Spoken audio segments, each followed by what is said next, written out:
All right, guys, welcome back. You know, we're getting real crazy with it. How's everybody going? How's everybody doing? Oh man, we're already off on a rough patch. Okay, so we are going to get into something today. We're going to get right into it, I think, because I don't have a whole lot of housekeeping other than one little thing I wanted to talk to you about. But today we're going to dip into a couple of different, not topics, but okay, we're going to dive into Scotland and Scotch. Okay, we're going to dive into that. This is going to be a multiple part podcast. They won't be in succeeding order. Is that the right word? One after another. I'm going to try and mix it up a little bit. But this will be part one. Part one of 2 to 3, maybe 4 different parts. We're going to talk about Scotch. What is Scotch? How do you drink it? No, we already know how to drink it, right? Just the different things that go along with Scotch. And then we're going to talk about 2 specific regions of Scotland, because Scotland is divided into regions. And so we're going to talk about that. Okay. So, in preparation to do all of these things, I have done quite a bit of research. And I already had a lot of research under my belt with Scotland and Scotch in general, because it's one that I enjoy. Scotch. It's probably I would say my favorite genre of whiskey, so that's pretty cool. I enjoy it quite a bit. I don't have near as much as I should. Trying to pull it's cold in the shed today. I'm trying to pull my beanie down, but yet not cover up my ears so I can actually hear myself talk. So we're not like, it's whatever. It's whatever. It's fine. So exactly. That's what I thought. So, okay. First off, let's do a little bit of housekeeping, and then we'll get right into it. I'm not gonna. Well, you'll know by the thumbnail or by the what is it called? The title, which regions we're going to go over, but we're not. We'll talk about that in a minute. Anyway, as of today is Friday. What is today? I don't even know what today is. The 11th or 12th? I don't know what that Friday is. Anyway, I am officially. I don't know how to say it the right way because it's not over. I'm officially done with my chemo treatments. I don't know if I have a yay. I don't have a yay. I have this. Oh, that's not the one I wanted. Oh, I need to update my little sound pad, I guess. I don't have an applause or anything like that. That sucks. I thought I did. Oh, I have this. Why would I download that? That's dumb. That's supposed to be on my outro music. I don't know what the hell that was. I'm sorry, guys. I'm pressing buttons and it's not doing anything, so I didn't record a yay. No, basically what that means is I am done with the treatments that I'm going to do, which is awesome. I finished my last one on Tuesday. It was a bleomycin treatment. It went fairly well. Got a little loopy from it Wednesday, Thursday. Today I'm okay. A little tired. I mean, obviously, when you're going through chemo and stuff like that, your body's fighting the entire time. So it's like you're just exhausted, pretty much exhausted the whole time, which kind of sucks because I don't want to be like that. But that's just part of the thing. You just lean into it and let it go. So we are not out of the woods yet. I go back at the end of this month, the end of January, and do blood work and a CT scan. And they scan my body for, potential issues. If they find nothing, then I get to ring the bell. Yay, we're all done. No. Now the healing starts, and now we start doing other things to get my body to recognize cancer and do all those things. But if all that is good and clear, then we can move forward with life, basically. I don't even want to talk about if not, because there's not going to be an if not. It will happen. Will I be devastated if there is something there? Possibly, but at the same time, I'm going to take it for what it is, and I've taken all of this for what it is. either way, we're going to beat it. Even if it beats me, no, we're going to beat it, and it'll be fine. So I'm not planning anything. I have tentative plans, but I'm not even going to talk about those until we get closer because, yeah, I mean, it's just one of those things. We just have to deal with what we got. So we're done. We're done with treatments, and now my body just has to recover from all that, and we move forward. Hopefully hair first, right? Because I'm going to start doing video here pretty quick again, and you guys will get to see the wonder that is the baldness of me. It's rather strange. It's rather strange. When you've had a beard for over 11 years, it's a strange sight to see yourself without it.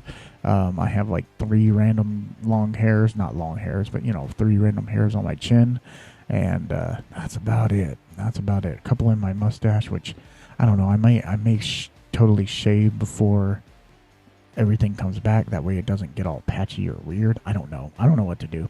I really don't. I'm just flying by the seat of my pants on this thing. So, all right. Let's dive into it. Today, we are going to talk about Scotch. Yep. It's going to be fun. We're gonna dive into it. Now, I will tell you from the bat, I am not the Scotch expert. Okay? Let me say that right now. Let me say it again. I am not the Scotch expert. There are people out there that know way more about Scotch than me. There's people that know way more about whiskey than me. I just happen to be a voice. That's all I am. I am a steward of information for you. That is it. Do not take what I say as the gospel. Do not take it as the one and only truth, because I get these all this information from resources, books, online, things like that, from my own personal experience. That's about the only thing I can be true to is my own personal experience. All the other stuff comes from somebody else. So what you need to understand is I am not the end-all be-all of whiskey. I am one man in a shed talking to you. We are talking about Scotch, okay? So I just want to get that out of the way because I feel like some people expect, oh, you're the expert. Yeah, but I don't know everything. I'm never going to know everything. You know what I mean? I could devote my life entirety to one specific brand of whiskey, like one brand, and I still wouldn't know everything about said whiskey. You know what I mean? So I just wanted to get that out of the way before we even get started. This is an overview. We can go into deeper detail if we need to. We can get as nerdy as we want. We're going to get a little nerdy today, but we're not going to get too bad. We're not going to jump too far into the deep end, because it is really more of the same. It's more of the same. If you've heard it from Japanese whiskey, you've heard it from Scotch, you've heard it from Irish, you've heard it from American, you've heard it from Taiwanese. It's just replace the names, replace some of the dates. It's basically the same thing. Okay? All right. So let's get into it. Let's talk about Scotch and what it is. Okay, so the first, and if you haven't bought this book already, what are you doing? Because I've only talked about it 800 million times. It's Tasting Whiskey by Lou Bryson. Duh. I just have to cite my resources so that people don't think I'm trying to plagiarize them. So I am going to read directly from this book about defining the different types of Scotch. Okay? There is different types. So it's not very long, but it's a little lengthy, so just bear with me. And I am coming off of chemo, so I might not be able to talk right, obviously. Okay, so this is a section called Defining Scotch. Some distillers and independent bottlers were plucking around the edges of Scotch manufacturing, and the market grew in the past 15 years or so, and the industry reacted to clarify the rules on what is and is not Scotch. Then they split the definitions into 5 subcategories. Let's have a look. According to the Scotch Whiskey Regulations of 2009, that's 2009, that's not that long ago, anything labeled Scotch whiskey, only Scotch whiskey, that's all we're talking about right now, right? Must be mashed, fermented, distilled, and matured entirely in Scotland. Entirely. It must be made from water and malted barley, to which only whole grains of other cereals may be added. Okay? So no like corn syrup or something like that. It must be converted using only the enzymatic power in the grain. Now, we've talked about that, right? When you malt a grain, it has an enzymatic power, also called a diastatic power.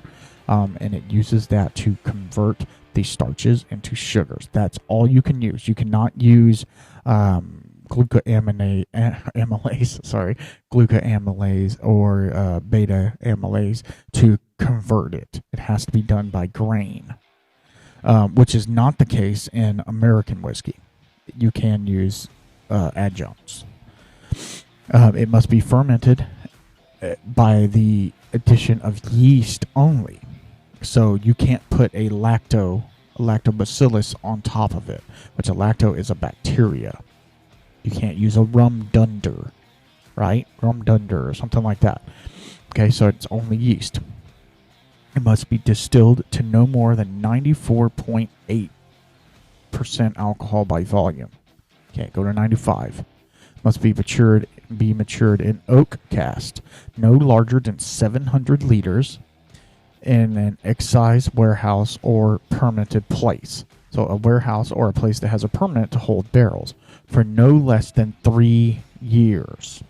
Has to be in there for 3 years before you can even call it whiskey, Scotch. It must retain the color, aroma, and taste derived from the raw materials, the process, and the maturation. It must have nothing added to it other than water and or plain caramel color. E150A. E150A is the plain caramel color that they use. Look at, and I don't want to throw this Scotch under the bus, which I've already done, I'm sure, in the past, is Dalmore. That's the one with the little stag on it. They have like a cigar malt and all these different types. They use an abundance of E150A. Their 12-year-old Scotch is almost clear when you get it. Well, you don't get it. When they mature it and when they bottle it, it has a very dark, not very dark, but a dark color. Not compared to like some Texas whiskeys that are freaking black.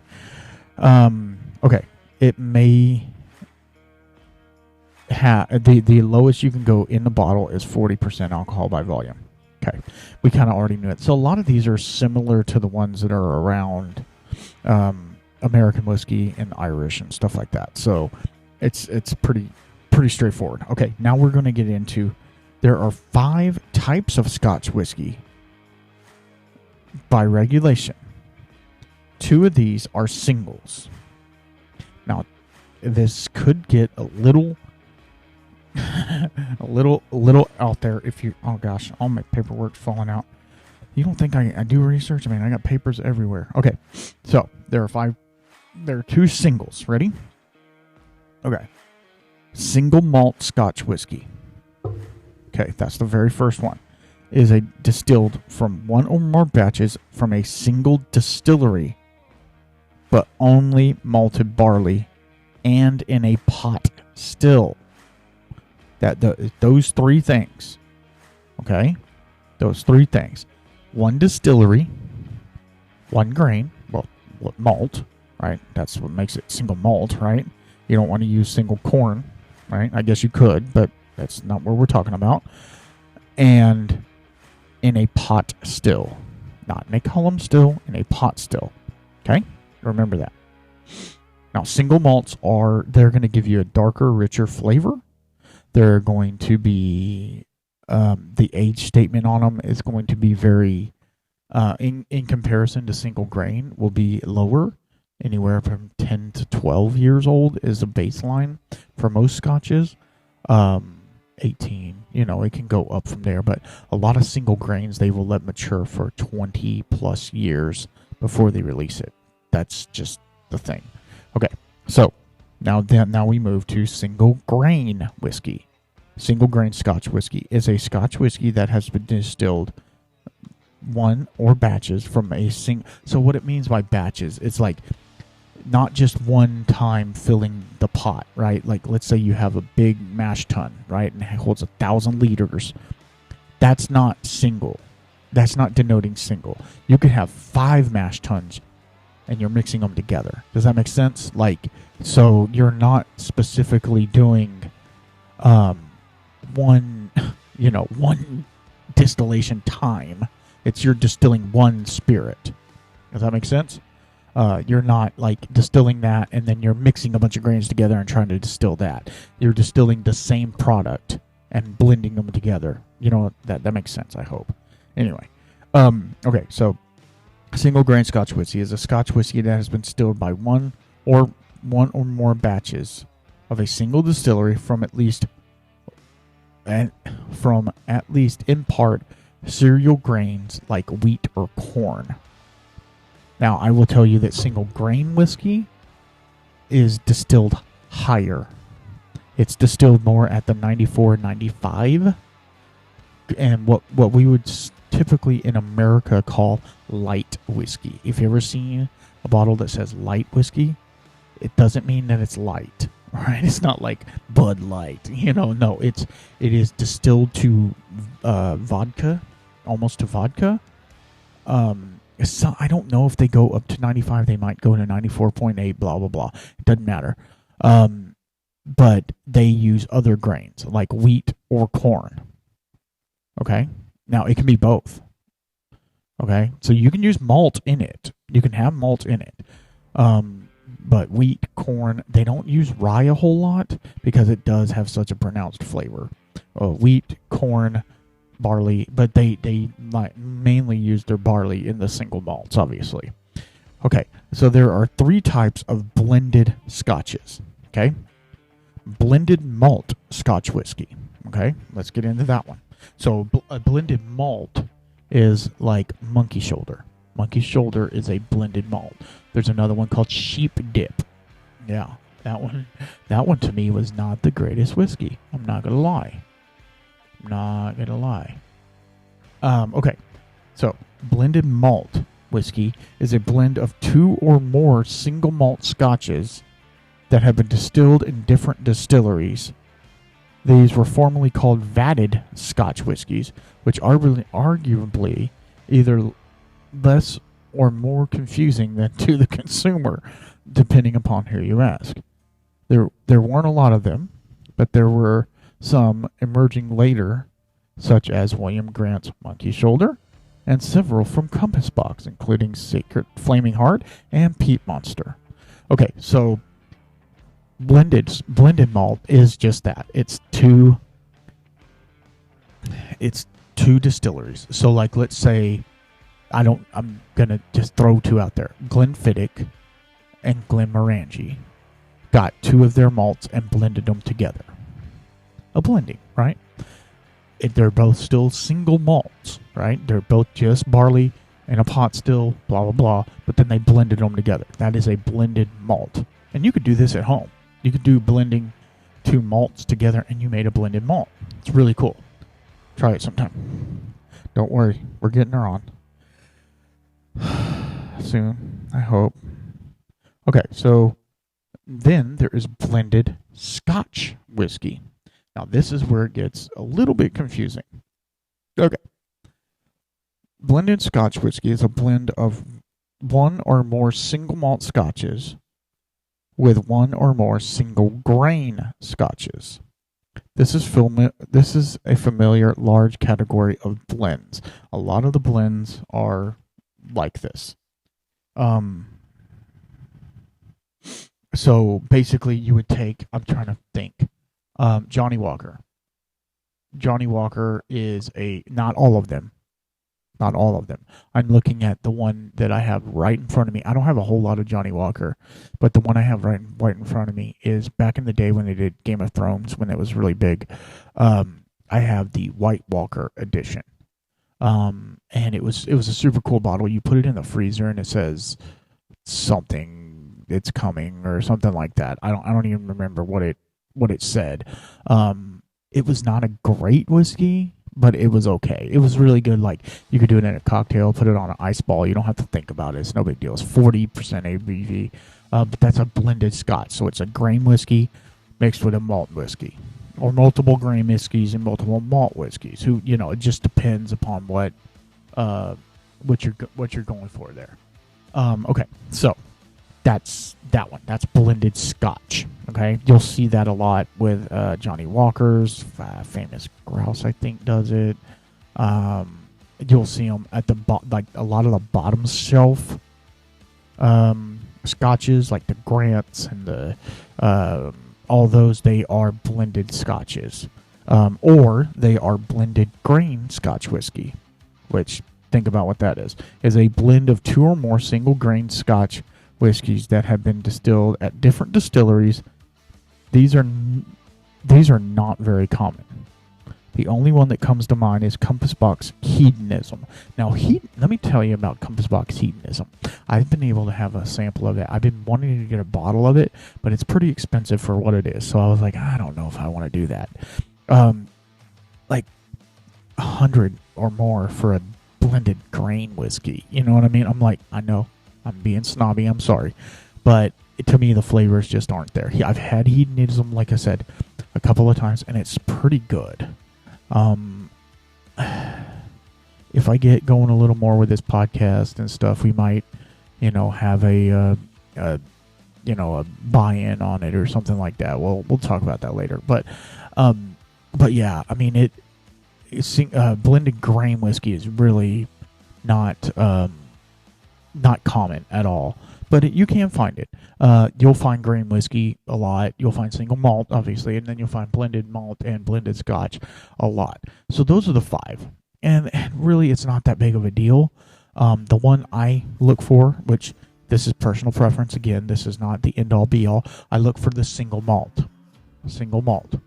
That's all. I mean, I look for others because I do have blended, and this goes, I don't know if it goes the same for Irish, which we're not talking about Irish, but I don't know if it goes for the same. But single malt, anywhere else where you look, besides even America, means one malt, or malt from one distillery.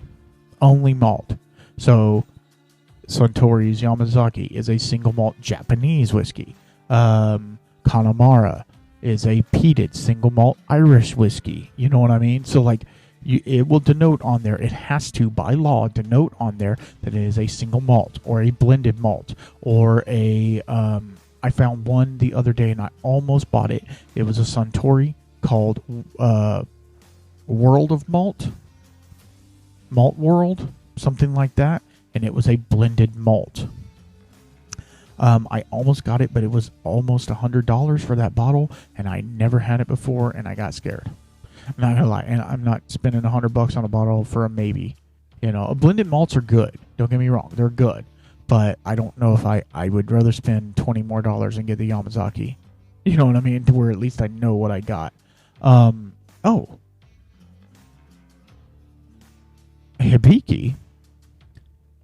I know we're not talking about Japanese, but Hibiki is a blend of select whiskeys. Now, so that means it's probably a blended Scotch or a blended Japanese, right? Because it probably uses some grain whiskey in there as well, which Hibiki to me is amazing. Amazing, amazing, amazing. I'll say it again. It's amazing. Beautiful bottle. Makes a great infinity bottle once you finish it. But yeah, no, it's super good. Okay. Why are we talking about Japanese? We're talking about Scotch today. Okay, so is that it? Okay, let me move on. It says the regulations seem quite restrictive, especially for single malts. They must take place entirely in Scotland. Only water and malt, no added enzymes. Must be distilled on a pot still, and only oak casks. No additional flavors, just a bit of caramel color. But really, much like the standard identification of bourbon, see Chapter 9. Those regulations are not so much restricted as recognition of the status quo. This is the way the distillers want it for the most part. They've stretched things a bit in the past, and the labeling got a bit loose in the mid-2000s, which triggered these new regulations. Now everybody is restricted the same way. So think about that. Everybody's restricted the same way. So anybody in Scotland has to follow these rules if you want your whiskey to go to market. That's pretty much it. All right. So now we know what the different types of Scotch there are. You might find a single grain Scotch that you really like. I've had some single grains that are amazing. They're super light on flavor. The flavors are super light. They're not oily or viscous or anything like that. They're almost floral, and they give me a brandy-esque vibe. Sometimes they can be a little metallic vanilla, which, take that for what it is. I need to get my drink real fast. Hold on. It's still just water.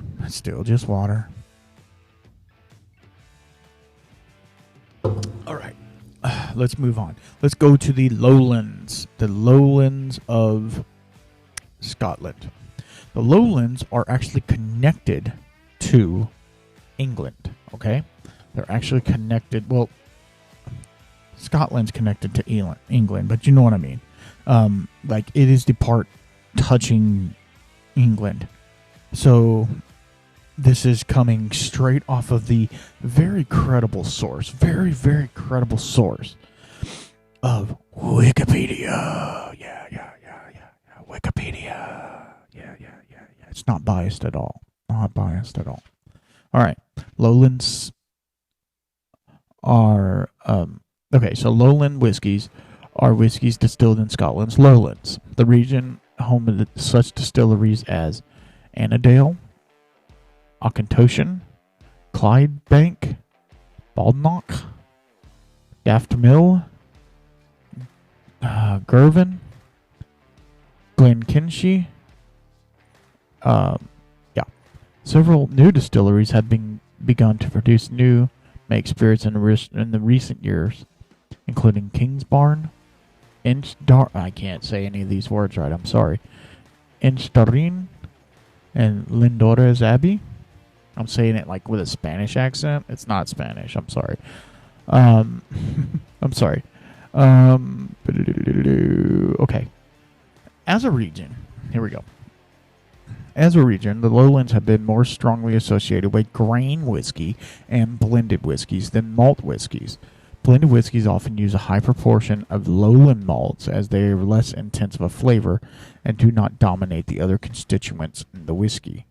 In terms of lowland whiskey's flavor, the characters of the malt often come through strongly with a soft body according to reports, whatever. Traditionally, the barley used has been unpeated, possibly because the lowlands, east of Lothian in particular, have a strong coal mining industry. So you have to understand there's not a whole lot of trees in Scotland. So in the lowlands, they were coal mining. So they would use coal to run their stills and to run their peat dryers. I mean, not their peat dryers, their malt dryers. You know what I mean? They would use coal instead of peat, and that's where you get that. Most of the region's whiskeys tend to be lighter and grassier without the smoky flavor provided by peat. Let me keep going. However, in recent years, there are some lowland distilleries such as Ailsa Bay and Annandale that have become characterized by using their peat to flavor more typical Islay whiskeys. According to August 2019 report, Auchentoshan is the region's only distillery still making whiskey that is triple distilled. Right? So in Irish whiskey, they use the triple distill method because it makes a lighter, fruitier whiskey. Because back in the day, they were not getting the best grains. So the whiskey, when they double pot distilled it, it had a strange flavor. And so they ended up triple distilling it to appease the king. That was it. The distinction between lowlands and the highlands was originally drawn by this is a good one. Was originally drawn by the 1784 Wash Act. Highland distilleries were taxed based upon their size of their still. Lowland distilleries were taxed per gallon of wash. This led to an outrage from lowland distilleries over the comparably high duty rates. Today, the term lowland is protected locally for Scotch whiskey distillers under the UK government legislature. The modern Lowland Highland line is drawn by the Scotch Whiskey Regulation of 2009, which we already talked about. And I'll say it right here. I don't know any of these places, so just take it for what it is. The line begins at the North Channel and runs along the southern foreshore of the Firth of Clyde at Greenock, and from the other at Cardross Station at the east of the straight line and the summit of the Earl's Seat in the Campsie Fells. Oh my God, I'm sorry. And then eastward into the straight line of the Wallace Monument, from the eastward along the line of the B998 and A91 roads until A91. Oh my God, that's a lot. What am I doing? This line is distinct. I skipped past it. Sorry. This line is distinct for the geological highland fault line of the north. The geological lines were used in several highland distilleries, which would become lowland ones, including Loch Lomond and Fettercairn. I do know those two. According to Visit Scotland, the lowland region covers much of the Central Belt, and the south of Scotland includes Edinburgh, the Lothians, Glasgow, and Clyde Valley, and the Kingdom of Fife, blah, blah, blah. There are 18 distilleries in the region as of today, including some opened quite recently, such as Linder's Abbey, Clydeside, and Glasgow Distilling Company. Okay. Here is a list of the lowland distilleries. Okay, these are single malt distilleries. Okay, so these are ones producing single malt, not grain.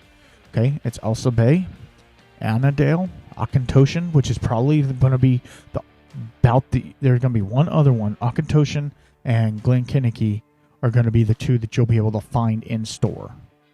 To me, I've had one Auchentoshan and I did not care for it. Now I want to give it another go. I really do. I'm ready. Need to get over there and get me some scotch in my life. Okay, let's keep going. Baldnach, Borders, Clydeside, Daft Mill, which I've had Daft Mill before in like a my last year's advent calendar. It was pretty good. Eden Mill, Glasgow, Glenkinchie, like I said, Kingsbarn, Lindor's Abbey, and Lochlea. And there are 1, 2, 3, 4, 5, 6, 7, 8, 9, 10 in development. They might be open now because this could be an old list. I'm not going to go over those. But Inverleven and Little Mill were closed for demolition. Bottling of Little Mill is periodically released by the Loch Lomond Group. So you can probably find some Scotch Malt Whiskey Association or something like that, because they took ownership of the distillery shortly before they closed. And there's plenty of references if you need me to give you them. The Scotsman, December 1st, 2014. The National Retriever, March 3rd, 2017. I mean, I can go on and on. If you want references, this is just straight off the wiki, so don't hate me, don't give me a hickey. Lowland Distilleries, they offer a variety of whiskeys, each of their own unique characteristics. Popular lowland distilleries include Auchentoshan, Glenkinchie, and Baldnach. Common expressions include Auchentoshan 12, Glenkinchie 12, and various releases from Baldnach. Prices can vary based on age, maturity, and exclusivity. But lowland distilleries typically range between $40 and $70 US. However, premium and limited edition releases can go well above that. It is recommended to check the market price, obviously, and see kind of where you're at with that. Okay, so there is a funny. It's not funny. It's really not funny because it's not great that it happened. So back in the day, this applies to what we're talking about. So just stick with me here. Stick with me. So back in the day, we're talking in Scotland still, right? We're still in Scotland. did it go? It's like, so back in the day, the king did that tax, right? The Wash Act. And it really pissed the Highlanders off. And they're like, no, man, we're not doing that. And so what ended up happening is the king would tell the lowland distilleries to make him grain whiskey. And that's where it came from. It was not because, oh, we got this and we don't get barley, we don't do that. They didn't want to. They were growing more barley up in the Highlands because of the climate, and they were growing more wheat and corn in the lowlands. And so they said, screw it, just make me grain whiskey. It's lighter, it's fruitier. And then there was a time back when people didn't want that distinct malty characteristic. They wanted something lighter because they were going through a phase of gins and vodkas and stuff like that. So it was actually, there was a dividing line at that fault, was the dividing line between lowland and highland whiskeys. The Highlands were making single malts. They were sticky, icky. You know what I mean? And the Lowlands were making light and floral and fruity grain whiskeys. They're not wrong. They're not bad. They're just different. Right? So, like, in saying all of that, like, now, today, they work with each other. You know what I mean? I need some grain whiskey. Go to Glenkinchie, get some. You know what I mean? Or go to whatever and get you some. It's not a big deal. And they do that all the time. It's not like North and South Ireland. You know what I mean? They're not like battling because of a civil war or nothing like that. But it was a shitty tax, I would have thought, that somebody put on, the king put in, and he was like, hey, give me my whiskey. And the Northerners were like, they were going up to the north and like breaking their stills and stuff like that so that they couldn't create whiskey. It was just really crappy. So what the Scotch guys started to do, they started to sell their whiskey to America. Well, guess what? They couldn't sell it. So then the Lowland guys sent all their whiskeys over to America, and they were like, we don't like this. They liked it for a little bit, but then they were like, we want more single malts. Well, what was happening, they were able to age their single malts for longer, and then they sent them over there. And they were like, oh, man, these are amazing. They're like 10, 12-year-old single malts, and they were amazing. And they were like, oh, well, we want those. And so then the king was like, well, shit, I guess we got to stop this feud. This is paraphrasing, okay? Like, there's a look into the Wash Act, okay? Like, it's a big deal for Scott, especially Highland and Lowland Scotch, which gets us to our second thing. What is this? Okay. We're doing good on time, I feel like we are. Anyway, I hope this isn't too much for you. I want it to be like a general overview, and then we'll deal with the basics when we get down to it. And what I would like to do, and I think I've said this on a couple other podcasts, but it's fine, actually go into some of these bottles. Open them up and kind of do a tasting for you as we're talking. I think that would be kind of fun. I'm going to look into that. I'm hoping, knocking on wood, of course, that when I get my good blood work back, excuse me, I'm sorry, I burped right in the mic. That's rude and crude. I'm hoping that we can start drinking whiskey again, and I can have little samples in here with y'all. We can go over them.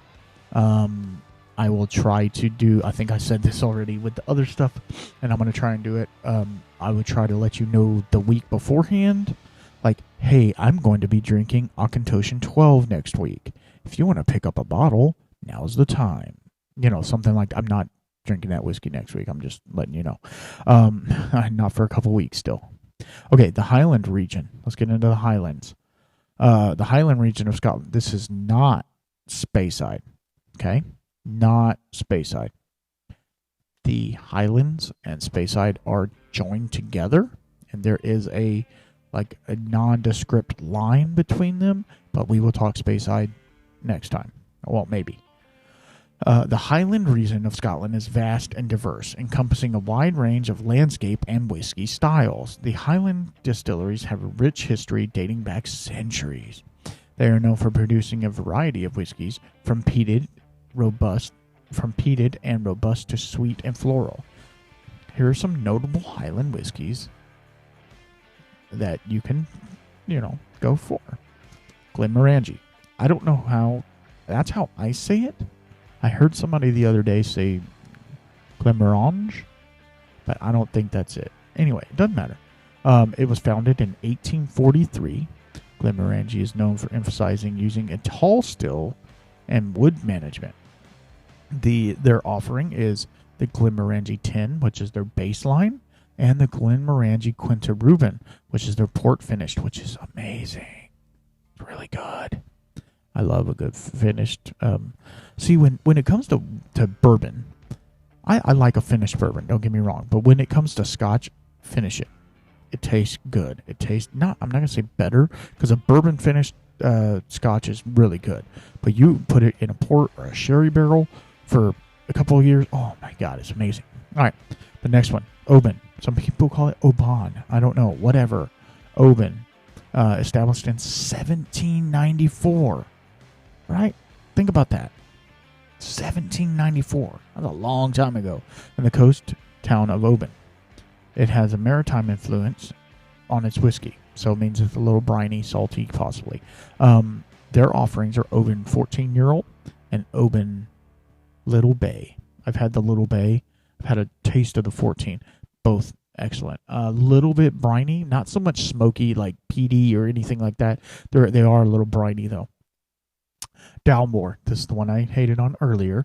They're dating back to 1839. Dalmore is known for its luxurious and rich flavored whiskey. Now, the E150 that they put in it does nothing to the flavor. Okay, so they are still developing these flavors. So I'm going to pick up a Dalmore because I'm not going to be a hater. I'm going to pick up a Dalmore and we're going to go through it. The Dalmore 12 is one of their offerings, and the Dalmore cigar malt.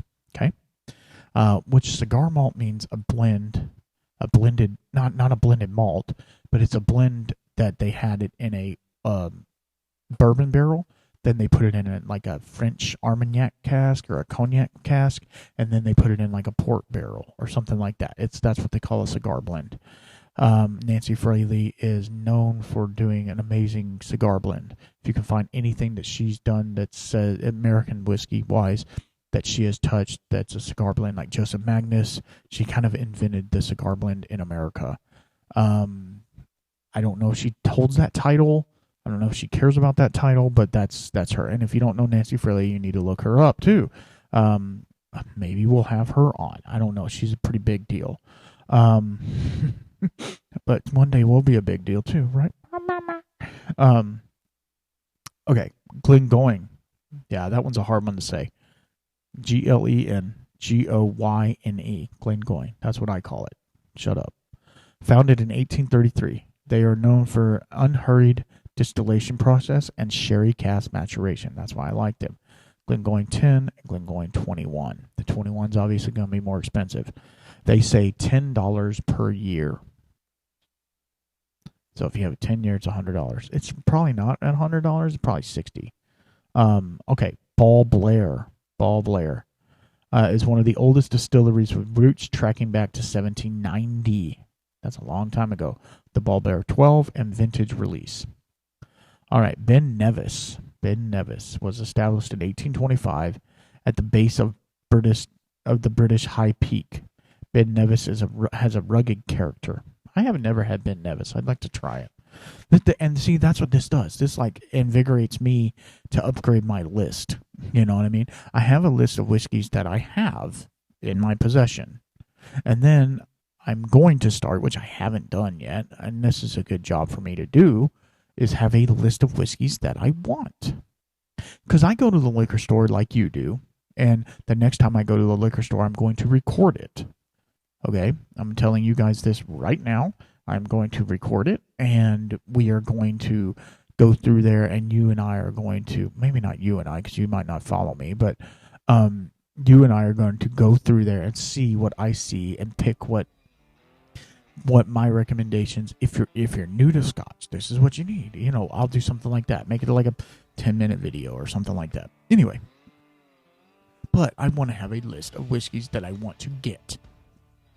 Ben Nevis, one of them. Highland whiskeys have blah, blah, blah. I hate it when they do that. Like you get all this information. Let's see if I can make it behind the back. Oh God, no. That was way off the trash can. My trash can's full right now with boxes. Boxes of crap. Hey, look. Cool. Okay. Let's talk about Highland whiskey. Highland. With over 50 distilleries spread across the Highland. There's not 50. Never mind. It's just one of 5 regions. To call Highland whiskeys diverse is an understatement. It boasts probably the widest array of styles, rich textures, and these whiskeys refuse to be pigeon-toed. Okay. In this region, you'll find some of Scotland's oldest distilleries and some of the newest ones, all of which have a real punch in their range of flavors. Explore them and some of its most fiercely individual spirits. Glenturret, Ballblair, the Isle of Rassy, Toberhag, and I don't know how to say that one. Good Lord. N-C-N apostrophe E-A-N. I'm not even going to try it. The distilleries of the Highland whiskey region are spread far and wide in terms of geography. This whiskey region takes the crown as Scotland's largest, stretching from the Orkney Islands in the north to the Isle of Arran in the south. This region takes its northern isles, most of the inner and outer Hebrides, Argylls, Arran, parts of Perthshire and Aberdeenshire, too. You can find out more, blah, blah, blah. This is from, I'm sorry, I forgot to give my source. This is from visitscotland.com. Sorry. I got to get my, give you my sources so you don't think I'm messing around with you. Okay, the Scotch produced is untamed and wild in the Highlands. This distilleries, thanks to ever-changing landscapes, coastlines, moors, mountains, and variable weather conditions. While some are peated, heavily sherried, or have a salty tang from the sea, others are fresh and light and grassy. It is helpful to categorize their single malts into 4 sub-regions, including Orkney. Orkney Islands is where Highland Park is. Highland Park is an amazing, very, very lightly peated Scotch. If you're looking to tip your toe into peat at all, Highland Park is the place to go. I will refer it always until they start screwing up. Okay. Blah, blah, blah, blah. Let me see where I can go. Okay. Nothing there.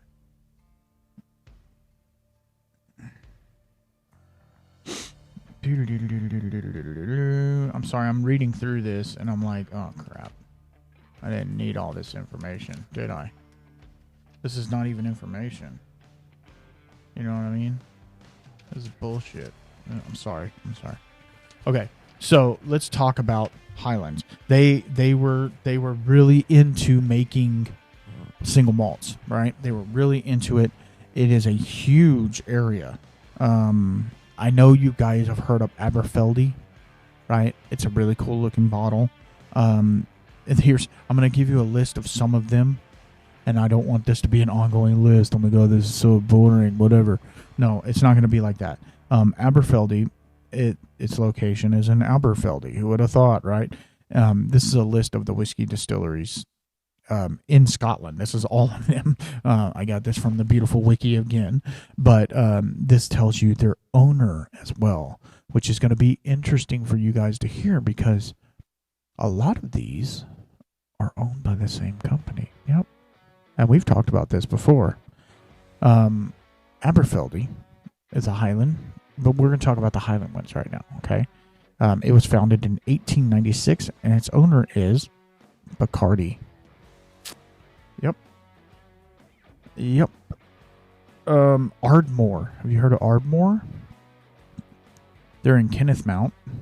They were opened in 1898, and they are owned by Beam Suntory. Beam Suntory. You don't say. Okay. Let's see. We've already said that one. Ben Nevis. Burns O'Binney. Kleinleash. Have y'all ever heard of Kleinleash? They're pretty good. Bora. They're in Bora, wherever that is.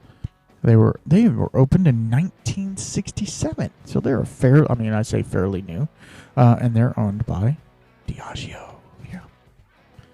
All right, let's keep going. This is fun, I think. Okay, Dalmore. Let's talk about Dalmore. They're in Alness. That's the region of Scotland they're in. Yeah, they are a Highland. They were started in 1839, and they are owned by White and Mackey, which are two producers in Scotland. If you do any Scotland research, the Whites and the Mackeys will be in there, as well as the, I can't find them on here. Oh, the Grants, William Grant. Yeah, anyway. All right, so let's keep going.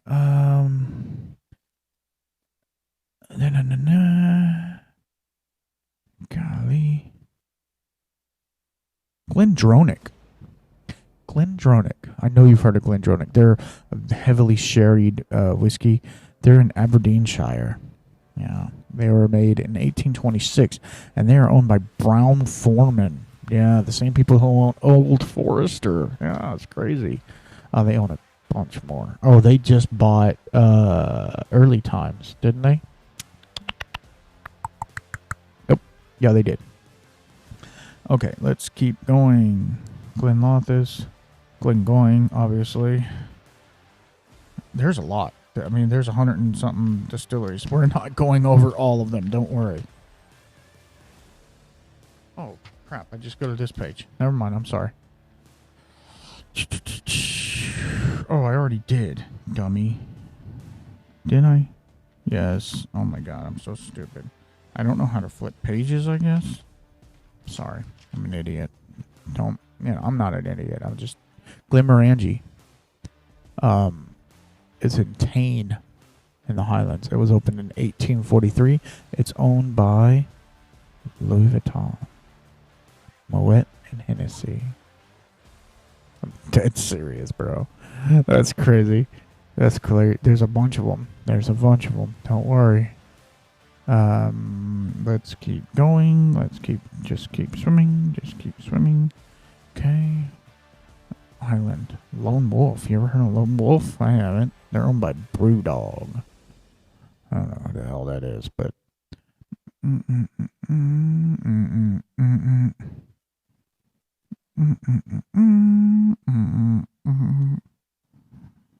what about Tomatin? Y'all heard of Tomatin? I don't know too much about them, but they were started in 1896, so they're pretty old. They're owned by Takashuzo Company. Sounds like a Japanese or some sort of company. Let's see who else is up here. Wolfburn. Okay, so Wolfburn, you'll see a lot in Total Wine. If you have a Total Wine in the area, they're in Thurso. They were opened in 1822, and they are now owned by the Aurora Brewing Company. Yeah, Aurora Brewing, which I've not really heard of. There is North British. These are grain whiskey distilleries. There's North British is in Edinburgh. Yeah, it's in Edinburgh there. They're owned by Diageo. They were opened in 1885. I'm very sorry. I don't know why I started doing that. I apologize. That was rude of me. I don't like it. I don't know why it lists the closed distilleries on here. That's very strange. There's quite a few. Most of them I don't really know. Let me see if there's any that I do know. I think there was one or two that I knew. Hazelburn, but they're in Campbelltown. But still, yeah, they don't. Former grain distilleries, yeah. Anyway, okay, so that's just two of the 5 regions. So we're either, I think what we're going to do is we're going to do the other 2, and then we'll leave, I'm not going to say the best for last, but the one with the most research for last. So one other thing I wanted to get into just real quick, is a tasting wheel. What do you say? You don't know what a tasting wheel is? Well, for one, look it up. Everybody has the Googies on their phone. You can Googie. I say Googie. Google Foo. Whatever you want to call it. Okay, so this tasting wheel comes from Charles McLean Malt Whiskey. This complete guide. I'm telling you, bro, I got books, okay? I ain't just some dummy in the shed drinking whiskey. I got freaking books. God, dog, get off me, homie. All right, I'm going to pause real fast. I'm going to pause. Pause. I want to do a shameless plug for both myself and someone else. The shameless plug is, please go to badmotivatorbarrels.com/shop/?AFF=3 and go get you a Bad Mo barrel. If you've been watching me on the YouTubes, I am actively filling my infinity barrel, and you can be part of it. You don't want to be part of it? What are you, a loser? No, I'm joking. I thank Chris and Bad Mo Legacy for the continued sponsorship, and we are going to rock it in 24. Go get you a Bad Mo. They're great for... I got a message from a guy just yesterday, and you know who you are if you messaged me. I'm not going to shout you out unless you want to be shouted out. So he told me that he went to Costco and picked up some of their Kirkland's Irish whiskey, and he's throwing it in a Bad Mo because it's like a 3-year-old Irish whiskey that has very little flavor, and he wants to get some more bang out of his buck.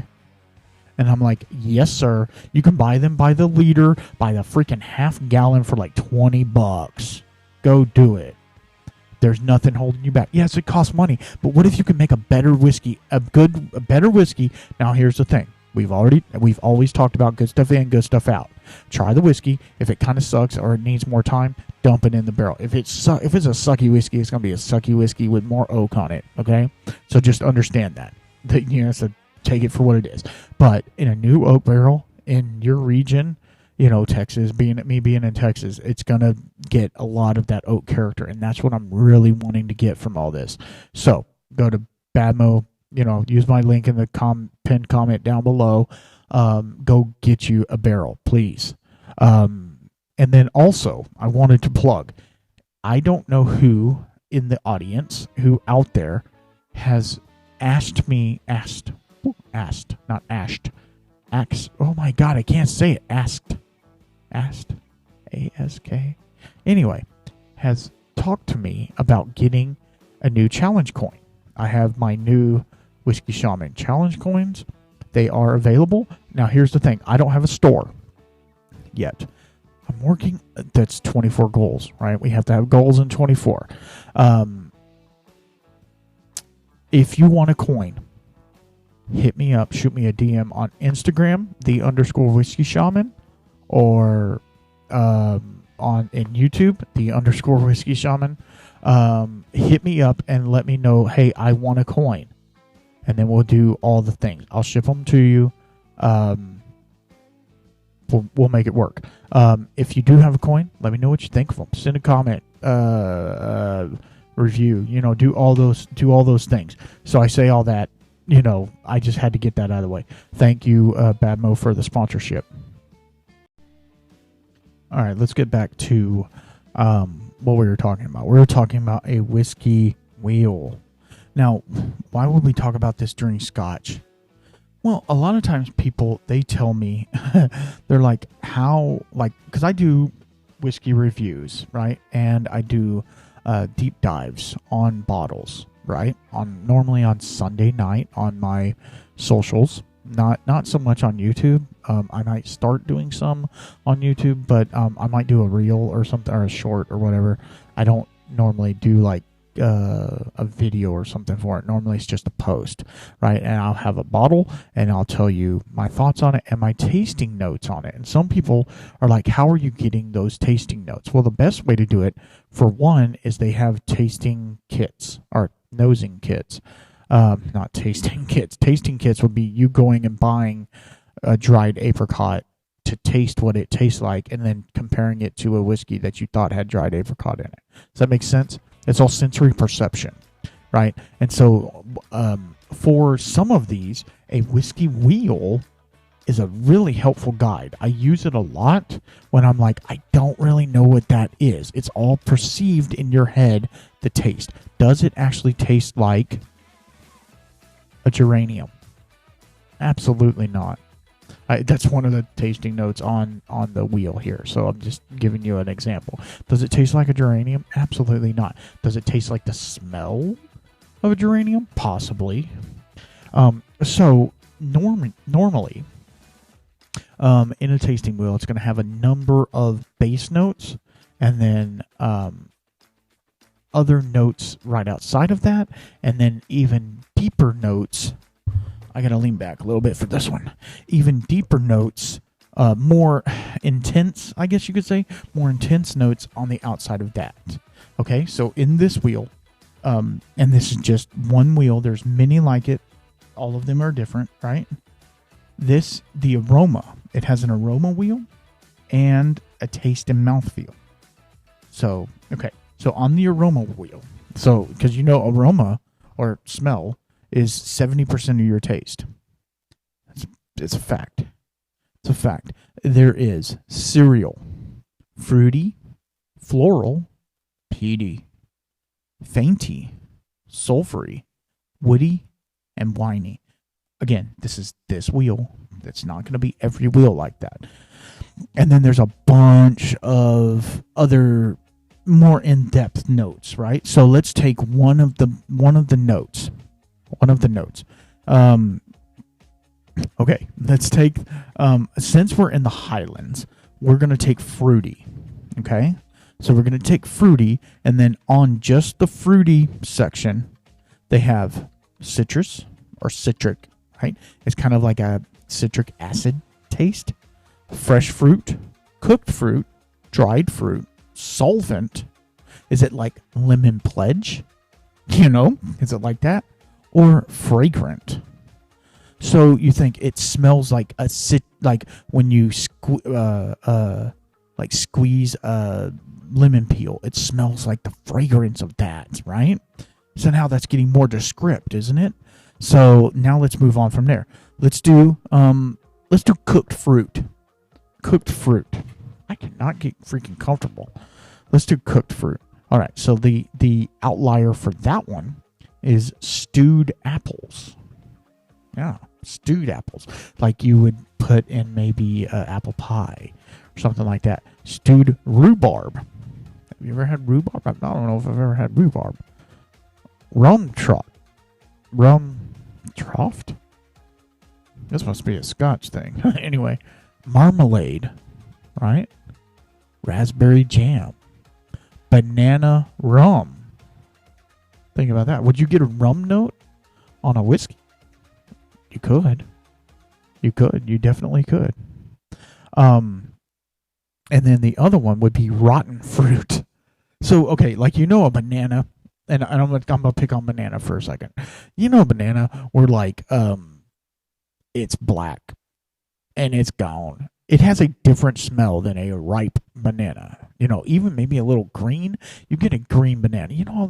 Like what sucks so bad is like they're getting fruit off the vine so much earlier these days that it's like, what the heck? You know what I mean? Anyway, don't even get me started on that. But like when you get a green banana and you open it and it's like, oh, that's a little underripe. It tastes different than a ripe banana, right? A ripe, good, firm but not soggy banana, right? And then when it gets overripe, it gets almost rotten tasting or smelling or mushy or something like that. Yeah, it gets crazy. But those smells, let's do one more. Let's just do one more. Let's do winey. So winey obviously is wine influenced, right? So the 4 outliers are chocolate, nutty, sherried. So if it's a sherried, you're going to know it's sherried pretty easily, and toasted. Okay? So let's do the nutty, because winey and then nutty, So this is going to be a different, like, what type of nutty? Like, it tastes a bit nutty. Okay, is it marzipan? I don't really know what marzipan is, but is it marzipan? Or is it hazelnut? Yeah, like a hazelnut crunch. Sounds good. Is it benzoaldehyde? Could be. Could be. Is it walnuts? Brazil nuts. Almonds. Is it olives? Have you ever smelled olives when you drank a whiskey? Is it praline? I get praline a lot. Roasted peanuts. I get that on some Jim Beams. Gun oil. That's an interesting one. The smell. This is not the taste. This is just the smell. Gun oil has a distinct linseed oil. Candle wax. Do you notice how like beeswax has a distinct smell as opposed to, say, another type of wax? Okay, so that just gives you a little bit more description to go by. And if it's sherried, is it sherry? Is it actually sherry? Is it Fino sherry? Because that smells different. Is it Chardonnay? Is it Madeira? Is it port? Is it a Burgundy? Is it brandy? Or does it smell like the drink cabinet? A mixture of different smells. That's pretty cool. These are pretty cool little things that you can go by. All right, now let's go by the taste and mouthfeel. And these are very easy ones to go by. Does it taste sweet? Yes or no? These are basically yes or no questions. Does it sour? Is it salty? Is it bitter? Does it warm you on the tongue? Or is it cooling? I've had some whiskeys that are almost menthol on the tongue, where they're almost cooling my tongue off. Is it prickly? Ooh, it's bitey. Is it viscous? Does it coat the mouth? Is it cloyingly sweet? Or cloyingly dense? These are all descriptors you can use. And you don't have to write none of these down. For God's sake, you're not we're not a WSET guys, doing tasting notes for to win whiskey of the year. We're just in our house sitting there drinking a whiskey, and we're saying, man, that is cloyingly sweet. Or, man, that tastes nutty. You know. And it's all pattern recognition. Okay? So if you remember, and we've talked about this a little bit, or maybe a lot at this point. If you remember going into your grandparents' house and it smells a certain way, like let's say you went to go get a cookie from the cookie tin that has always had cookies in it, every time you go there, there's a distinct smell of that cookie tin. No matter what cookie is in it, there's a very distinct smell. And it's all related to a memory, which is a physical embodiment of that smell. Whoa, blow your mind. That's it. This smells like Grandma's cookie tin. Is it Grandma's cookie tin? Does Old Putney smell like Grandma's cookie tin? No, because you give it to somebody else and they smell it and they say, it smells like pear, a pear sauce or something, whatever. They have a totally different thing with it. And that's the coolest part about drinking whiskey. Well, there's a lot of cool parts about it, but that is one of the coolest parts about drinking whiskey. My experience with that whiskey is totally different than yours. Totally different than yours. But we can come together and I can say, okay, I've never had your grandma's cookies from that tin. Describe to me what the note that you're getting, that you're smelling that. And you say, oh, well, it smells a little nutty. Okay, and then you go through those descriptors that we're talking about. And I'm like, is it like hazelnut? No. Is it walnut? Yes, it's like that waxy, walnutty smell, but like with some metallic, like metal, because it's a metal tin, right? Think about that. So I'm descripting it. As I'm descripting it, you're seeing it in your head, right? It's a walnut cookie, right, in the tin. And then when you take a bite of it, it's waxy walnut with sweetness, all of those things, right?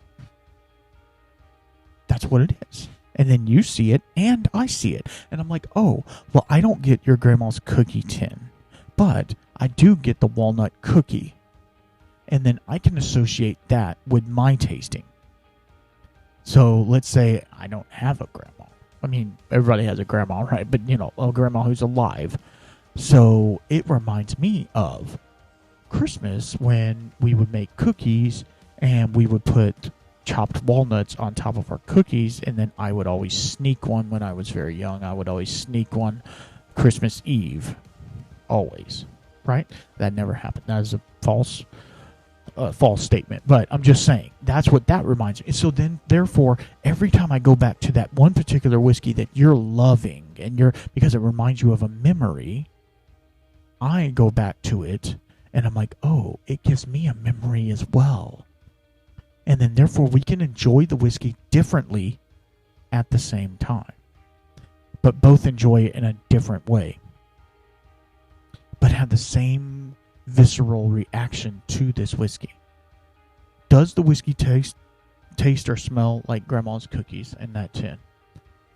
I doubt it. I doubt it does. But does it matter? Absolutely not.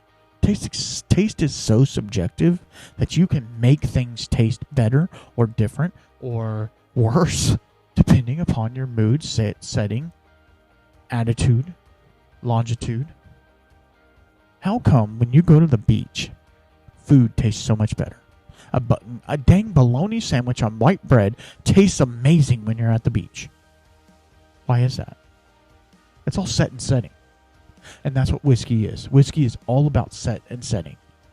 And that's one of the things I want to reinvigorate people for in this new year is let the whiskey do its thing. Let it be a part of the bigger outcome, right? Don't let whiskey take control, because then there's another issue there totally. And that's one thing, one of the good things about not being able to drink whiskey this time for this amount of time is it gave me so much more respect for the whiskey. I don't know if that makes sense at all, but it gives me a lot more respect for said whiskey because I don't have to use it. I don't use it as a crutch. I never did. But like when you're drinking whiskey and you're drinking it, I'm not going to say often, once a week or more, then you see, not that it takes control, but you can see how it can. Not because, especially if you have what they call an addictive personality, right? You can let things get to you really fast. The good thing for me, and this has been for as long as I can remember, I can metabolize things super fast. You would think I'd be skinny as a rail, right? No, not my metabolism. I can metabolize, like, medicines. This is kind of gross, and I'm not trying to be gross at all, but I can metabolize it so fast that, like, the next time I go to the bathroom, I can smell that medicine within an hour or less. People say I'm crazy until doctors have actually not done a study, but have actually done blood work, and then hours later, it's gone. And I've had multiple operations at this point, in the past couple of months, and each one, the last one, which is not considered an operation, it's an outpatient. When I had my port put in, I actually felt it, and I was like, "Hey, I feel that." And there's no way you can feel that. I said, "I can feel everything you're doing. You better give me some more, whatever you're giving me." So they hit me again, and I don't know. And there is such a thing as, like, I don't know what it's called, like, where you think you feel it, but you don't actually feel it. But no, this was me feeling the thing. So that's always been a good thing for me, where I can metabolize things fast. So, like, me, if I was to overindulge in alcohol, in whiskey, and not to say I can't get drunk, not to say I can't get very hungover and all of those things, because I can. I can just, if I pace myself and have a little bit, and a little bit and a little bit, my body metabolizes it very fast. Like with drinking beer, which I don't know if I can do anymore. Anyway, we're going to put that on the back shelf. It was never really the greatest thing in my life. It's nice on a hot day, right? When I drink beer, I can metabolize the beer very fast. Like the entire beer, very fast. Like I'll drink 2 beers and I'll go to the bathroom probably 3 times in 2 beers. Just straight in and out, in and out. Now, have I been beer drunk before? Absolutely. Is it a good drunk? Absolutely not. It is not. I'd take a whiskey drunk off a beer drunk any day. Any day. Anyway, I don't know why we're talking about that now, but I just wanted to let y'all know the whiskey is all about set and setting. It's all about where you're at in your life at that particular point. Are you going to enjoy it more? Do you enjoy whiskey more when there's friends or family around? Absolutely. Unless they're bad friends and bad family, then no. But you can have a really not subpar whiskey and have really good company, and that bottle is going to be amazing. And then you'll try it again later by yourself at home with nobody else. You're just you and that whiskey, and you're like, this is crap. It's happened to me multiple times. So I will just tell you right now, it's all about setting, choosing the way you want to do it. There are some whiskeys that are just amazing no matter what you do. You can have a bad, like I'll tell you this one quick story, which I think I've already said, but I'm going to say it again real fast. When I was gifted the Berklotti Black Art by my buddies, the Whiskey Dicks, shout out. They gave me the bottle, and we had just gone through some personal issues with my son. We were having a very hard time with him. Not everything's fine. It's no big deal. But it was a personal crisis that we were in at that point, and I was emotional. I was angry. I was upset. You know what I mean? At this particular problem that we were having, or this road bump, or whatever you want to call it in our life, and I was very upset. And they wanted me to do a deep dive on that bottle that night.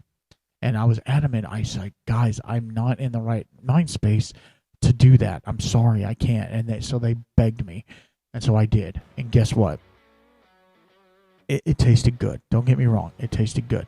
But it was not what the bottle was. You know what I mean? I tasted anger and malice. A little bit of hatred. You know what I mean? Like, I tasted very negative things out of it. Beautiful whiskey. I love it. It's great. I don't have any more of it. I love the whiskey now. But at that moment, I was like, I can't do this. I did my review. I said some tasting notes like the dark, fruity, blah, blah, blah, blah, blah. Phoned it in, basically. And then told them, once I get in a better mind space, I'm going to come back to this whiskey, and we're going to do a true review on it. And I did. And it's amazing, and it's gone, and I'm never going to get it again. I mean, I say that to say that. But, but yeah, it's just leave it where it is. You know what I mean? Just leave it where it is. It's all perception. It's all perception. And so that's one of the things I want you guys in the new year to understand is perceive the whiskey for what it is. Popcorn Sutton always said, there's loving whiskey, there's fighting whiskey. You know what I mean? There's dancing whiskey. You just got to know. You just got to know which one they are. And it's just experience. That's all it's going to do. And it's what you're experiencing at the time. So I'm going to leave it at that. I appreciate all of you. Thank you again for all the support. Thank you for the love. Please share this podcast with other people. I know I don't care about the numbers or anything like that, but I would like to get to more people. Share it. If you want to leave a 5-star review, that would be great. I'd appreciate that. I am on multiple platforms. So if you want to, give me a thumbs up on Spotify and Apple, that'd be great. Make sure that you stay tuned with all the links that I have coming. There's a bunch of stuff coming in the very near future. And if you want a coin, please reach out to me and I will get you one. I am still doing donations for that and stuff like that. So, but anyway, And if you have any requests of podcasts that you want me to do, deep dives you want me to get into, or things that you want me to talk about, please let me know. I have a list of clients, or guests, I should say, guests to come on here in the next couple of weeks. I have a list of great distillers, distilling people in the business, barrel makers, all sorts of people lined up. So until then, stay tuned. This is going to get amazing. I feel like this one was actually a little better than some of the other ones I've done. So maybe not. Maybe it sucks. Maybe they all suck. I don't know. But you're just going to have to stick with me just a little bit longer, and then we'll get out there and start talking to more people and doing more things. And I hope you enjoyed it. I hope you have a great weekend, whatever you want to call it. And you know what they say. Until next time, keep your spirits up. Love y'all.